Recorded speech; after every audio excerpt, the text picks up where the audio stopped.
Good day, everyone, and thanks for tuning in. Later, we'll be hearing from my friend Kurt Thomas.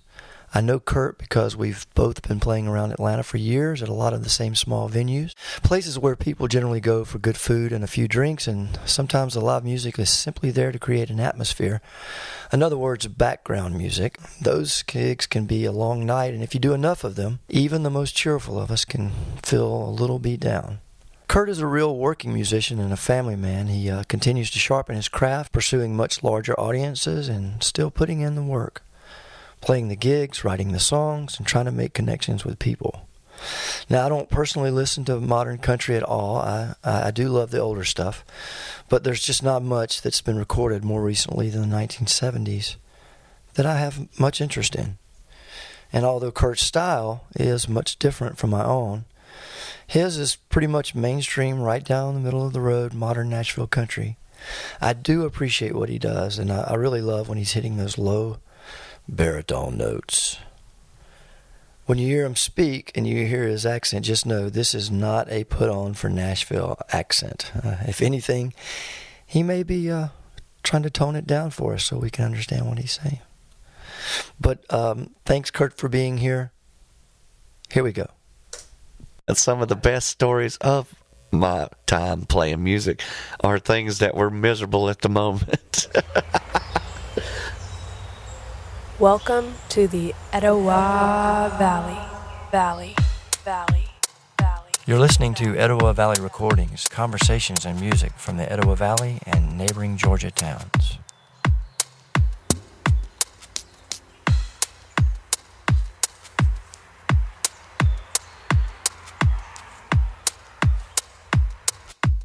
All right, Kurt, I'm going to first read, if it's okay with you. So here's what it says, and I'm not trying to embarrass you, but I just kind of want to let folks know that you're the real deal.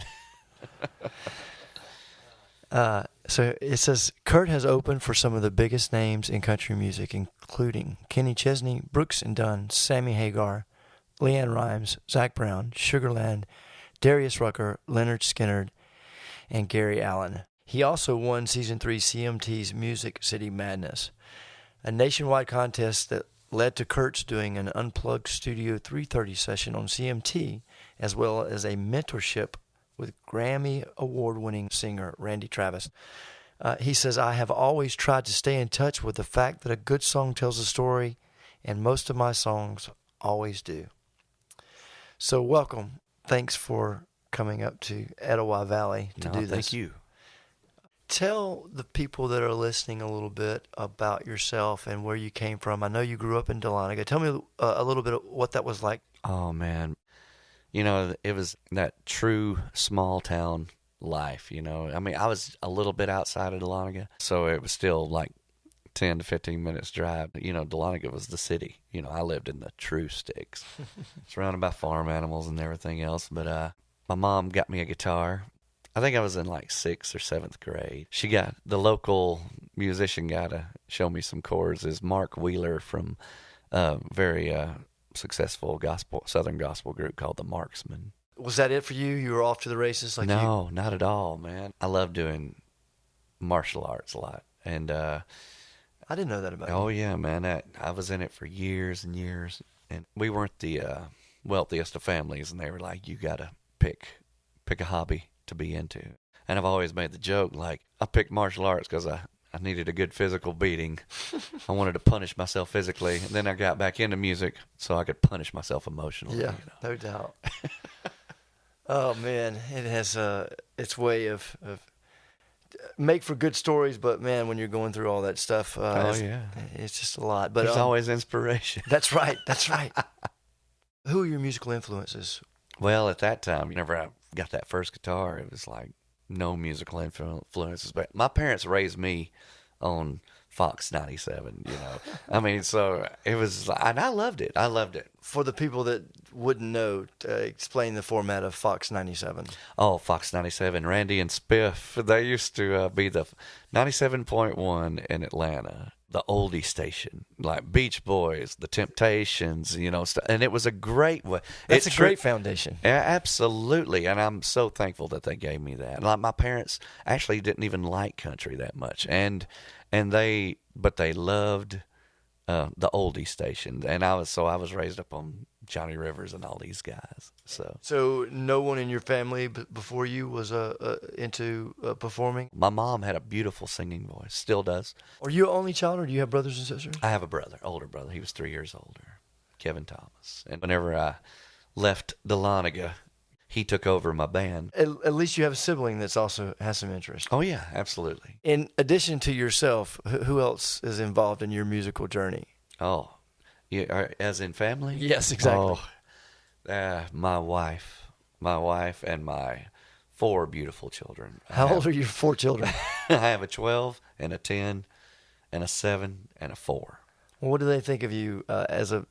Well, they don't get to see me that much, but perform-wise. And so whenever they do, it's usually a bigger show that somebody's got me to play at some outdoor concert that my wife can bring them to, and it's always they good. think that's what you do every day of your life. Yes, it's good luck for me because they see me up there and there's like 1,000 people out there listening and enjoying the show, and they think every night that I leave is like that. And I was watching the video of Sweet, your song Sweet, which you guys can find on YouTube. Is that the easiest way to locate that? Yes. Just or you can find it on your website absolutely. at kurtthomasmusic.com. So absolutely look for it there. Or you just go to YouTube and type in Kurt Thomas Sweet. In the video, I see a kid holding a sign that says, "My dad's a rock star." Was that one of your kids? Yes, that was Van. Yes. That's amazing. That's amazing. So yeah, they think that's your life every day. They have no idea.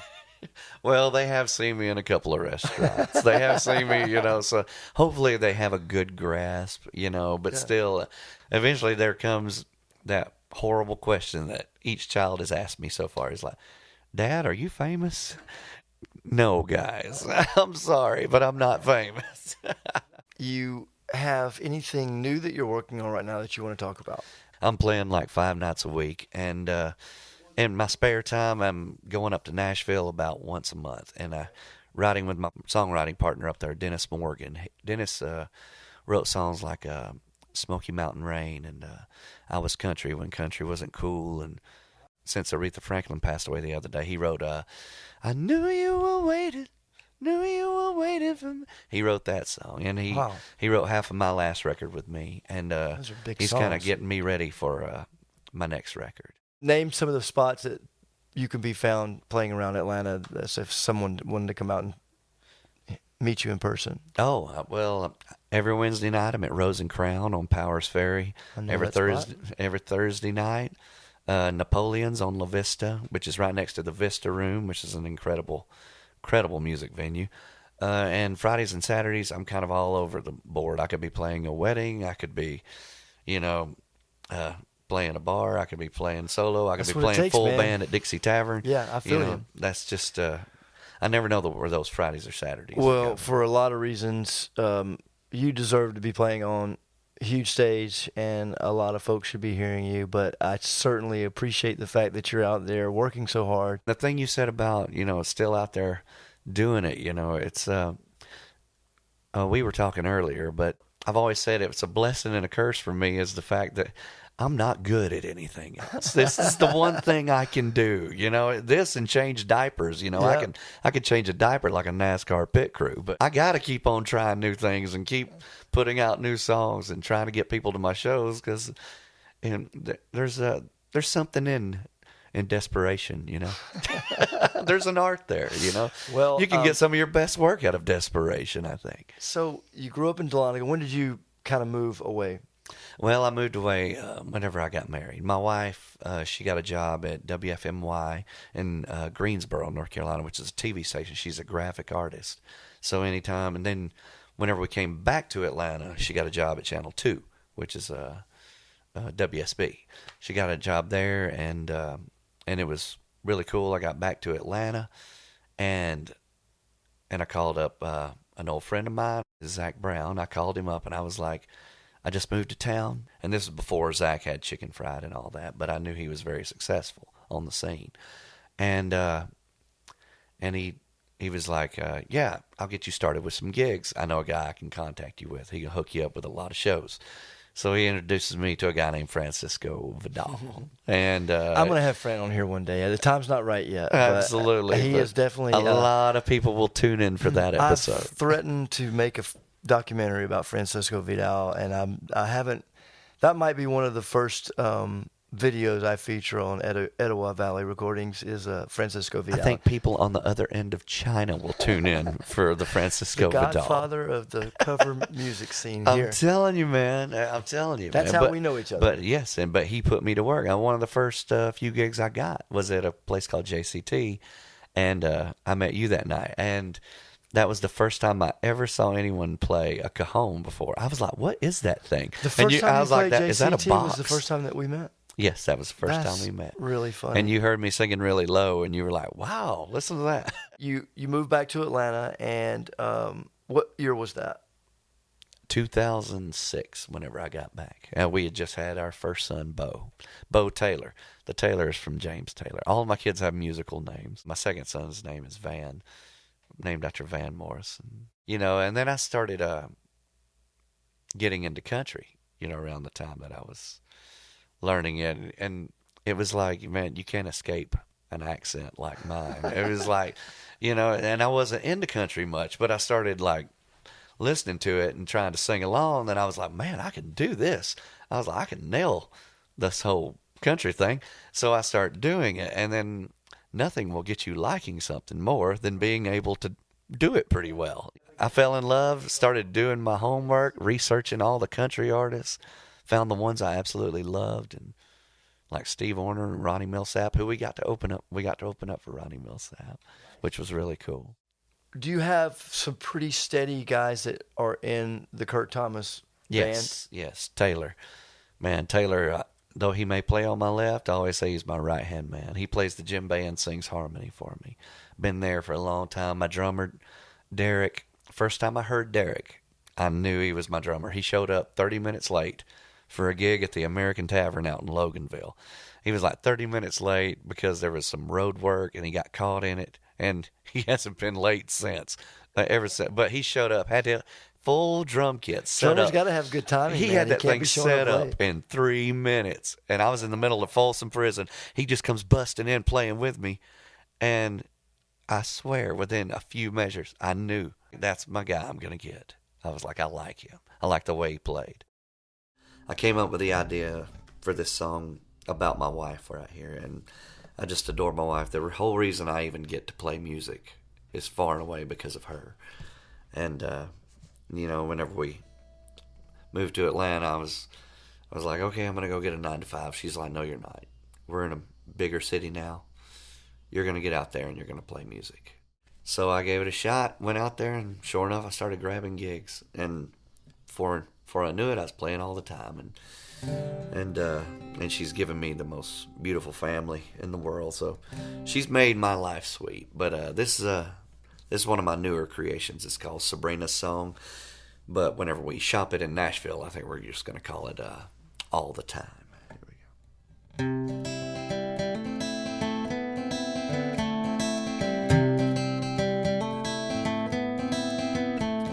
Well, I only like commercials on Super Bowl Sunday. Only like the Super Bowl if I can sleep in on Monday. Only like my job when that whistle blows at 5. But honey, I like you all the time. Well, I only like country music when it's country. I only like going to the movies when the seats are comfy. Only like grapes that have been turned into wine. But honey, I like you all the time.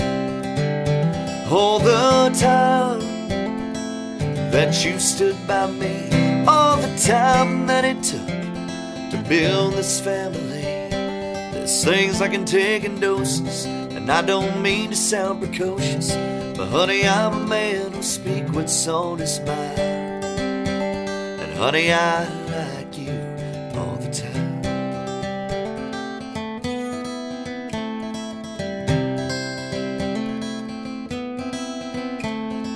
I only like coffee when it's coffee. I don't want a grande, soy venti mocha latte.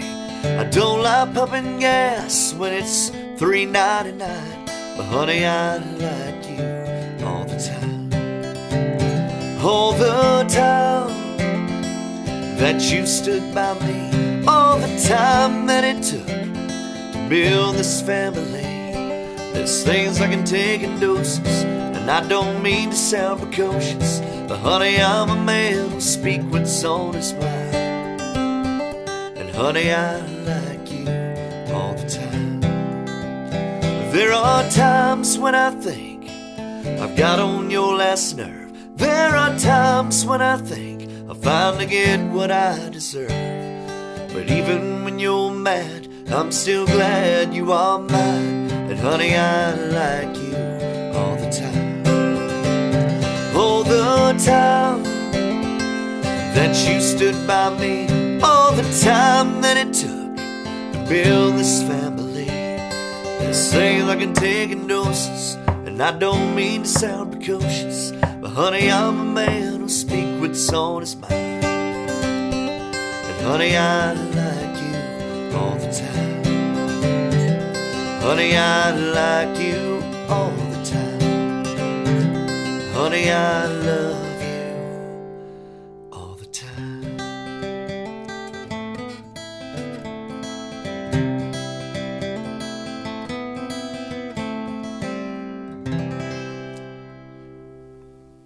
I remember going to this FFA banquet.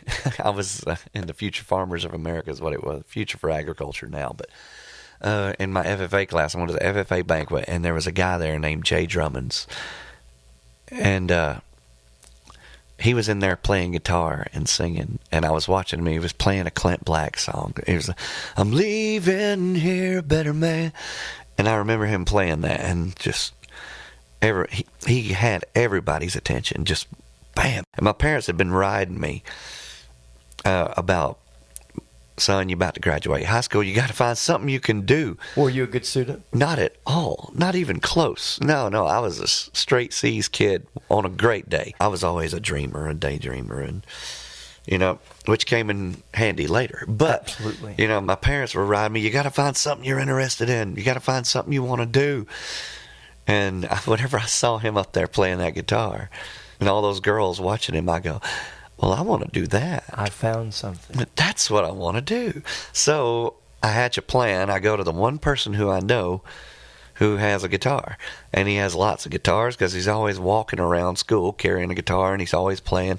And his name was Zach Brown. And we were in high school together, and it was my senior year, and he still had one more year to go. I went up to him. We were already buddies, and I was just like, dude, can I borrow a guitar or buy one from you? And I bought my first guitar from him for $80. It was an Oscar Schmidt. Me and Zach, we started our first little band together, and it was called Dahlonega. And I think we played 2 shows. Say my worries for another day. Today I'm satisfied. Just kick back with a bottle of Jack and watch the world go by. This song right here is the song that I can truly credit with helping me build the fan base that I do have in Atlanta. It all kind of started with this song right here, and everybody always talks like the greatest songs, they come in minutes. They come in like 5 minutes. This song took me 3.5 years to write this song. And even I remember Zach Brown, Wyatt Durrett, they tried to help me get something going on it, but we could never get anything going. But one night I was on my way home from the studio that I used to record at, and I heard an old Oak Ridge Boys song coming. I was like, what if I went for that kind of deep thing on Kickback with a bottle of Jack? And that kind of gave me the idea. That's how Kickback was born, and that's how it came to be. Well, I'm gonna kick back with a bottle of Jack and watch the world go by. Just a bold swing and a 6-string and a Tennessee whiskey high. Thanks for all you people listening, and please continue to listen to Kurt Thomas and go. His name's spelled with a K. That's Kurt, and go to Kurt Thomas Music and check out his website, find out where you can go see him play around Atlanta. It's really great to see someone of Kurt's talents out continuing his dream to follow music and his passion. So if you enjoyed what he played for you here this evening, or whenever it happens to be for you, it's evening for us right now here in Cartersville. If you enjoyed what you heard, please go and share his music with your friends and your family, and let them know that it's great to make new connections with new artists and new music. It's good for the body and the mind and the soul to do that. So once again, thank you, Kurt, for coming up. Thank you for having me, Christopher. And we'll say goodbye to Kurt for now, and you guys please continue to tune in and share this podcast. The Etowah Valley. This is Christopher Allen Yates, and you've been listening to the Etowah Valley Recording Podcast, recorded live in historic Cartersville, Georgia. Our special guest today was Kurt Thomas. To learn more about upcoming shows, please visit us at etowahvalleyrecordings.com.